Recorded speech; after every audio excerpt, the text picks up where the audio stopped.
Aujourd'hui, euh, nous regardons le livre de Mohamed Sifawi, Taqiya, comment les frères musulmans veulent infiltrer la France. Mairie, université, médias, partis, associations. C'est un livre très récent, écrit par un musulman. L'auteur est journaliste, spécialiste de l'islam politique et du terrorisme, chargé de cours à la Sorbonne. C'est notamment l'auteur également de La France malade de l'islamisme 2002 et de Combattre le terrorisme islamiste 2007. C'est un musulman lui-même. Et que dit-il dans cet ouvrage? D'abord, il s'intéresse au principe de la taqiyya, un mot arabe qui signifie montrer et dire le contraire de ce qu'on prépare, qui doit en toutes circonstances demeurer secret et dissimulé. Il explique que cette technique, qui facilite l'infiltration, a sans doute été utilisée d'abord en Égypte, puis en Palestine via le Hamas, au Maroc et en Algérie, d'un côté, où le Hamas algérien partit de l'autre, et plus tard en France, via l'Union des organisations islamiques de France. Comme il explique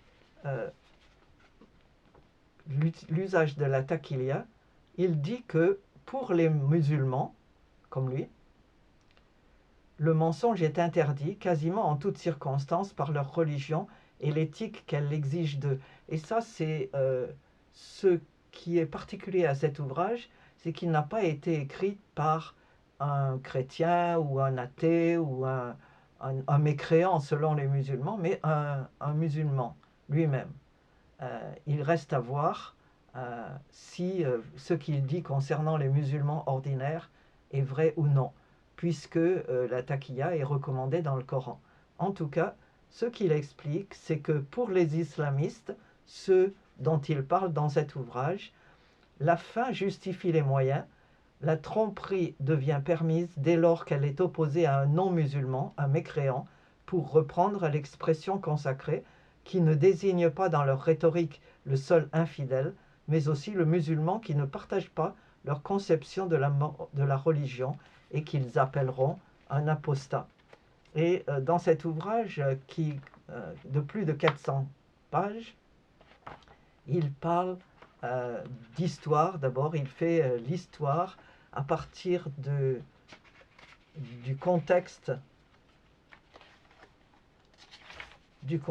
de l'ouvrage, l'histoire, la pensée et les actions des frères musulmans, puisque c'est cette organisation qui occupe le livre. La confrérie, sa naissance, son idéologie, il les présente comme promoteurs d'une pensée totalitaire et recommande d'étudier leurs méthodes comme redoutables.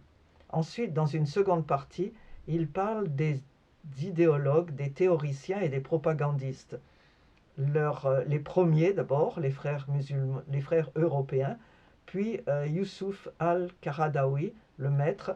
Ensuite, il regarde du côté des gourous et de l'Institut européen, puis des propagandistes, et que raconte le chantage à l'islamophobie. Et c'est intéressant d'entendre cette opinion d'un musulman. Troisième partie, il dit que ces frères musulmans changent la société. La société française, bien sûr. Premier chapitre, oui, les frères savent se jouer des médias. Chapitre 11, voiler la femme pour tuer le féminisme. Chapitre 12, le halal, ce nerf de la guerre. Et chapitre 13, les frères et l'action sociale, une vieille histoire. Dans la quatrième partie, la dernière, il montre que ces frères manipulent les responsables politiques. Il parle de Sarkozy, il parle de Macron, il parle des chefs d'État et étudie la jurisprudence des minorités et comment la Turquie a un rôle à jouer là-dedans. Et finalement, il conclut que ces ambitieux aident l'État à aller droit dans le mur. Un autre point de vue qui peut intéresser dans cet ouvrage, c'est qu'il se met en retrait de ce qu'il appelle l'extrême droite. Il critique en particulier le romancier Houellebecq et le directeur de Reconquête, Zemmour, en disant que ce sont des gens qui ont pris la chose au drame, qu'il ne faut pas les considérer. En fait, il n'est pas du tout d'accord avec eux. Et il conclut à la page 410-411 que la France et ses valeurs représentent le cadre commun. Les religions et les croyances, elles, relèvent du domaine privé. Je lis donc le texte. Ce qui doit inspirer la législation, le droit, les normes et les usages, ce ne sont pas les croyances particulières qui concernent telle ou telle minorité, ni les idéologies religieuses, mais justement les principes républicains qui représentent le projet de société que les Français, majoritairement, se sont choisis pour eux-mêmes au-delà de leur origine, sexe, croyance ou non-croyance et convictions philosophiques. Si pour les islamistes, une pensée puisée dans la charia est incontournable, pour la communauté nationale, c'est le cadre républicain et ses équilibres qui ne doivent pas être négociables.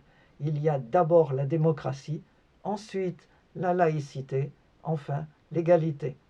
Faire face à l'offensive islamiste est lié à la capacité des démocrates qui pensent que la République est précieuse à réaffirmer avec force et conviction au quotidien, au-delà des différences d'opinion, les principes déjà énoncés. C'est un ouvrage très important, très bien étudié par un spécialiste, quelquefois difficile à suivre. Ce n'est pas un roman à l'eau de rose. C'est vraiment une étude de fond que je vous recommande.